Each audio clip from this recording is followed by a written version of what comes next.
Now let's talk about the key considerations for giving an anticoagulated patient a reversal agent. Each ED will have reversal agents on formulary.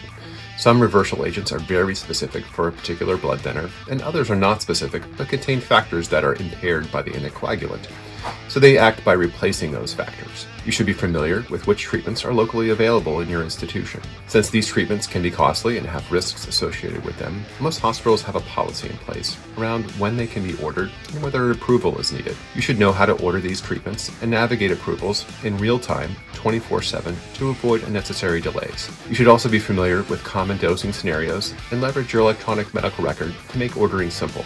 The two primary scenarios for anticoagulant reversal in the ED are first, life-threatening bleeding, and then second, critical site bleeding. We can define life-threatening bleeding as usually a GI source or a large compartment such as the retroperitoneum.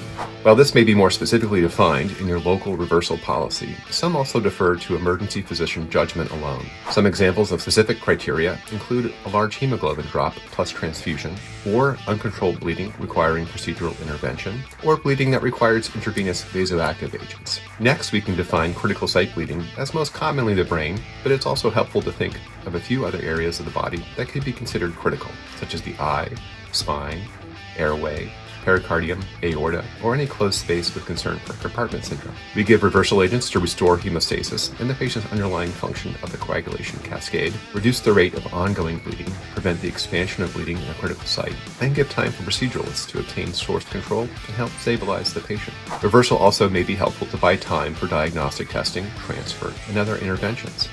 Finally, don't forget to perform your usual stabilizing efforts in addition to reversal, such as blood product administration and other key elements of a resuscitation.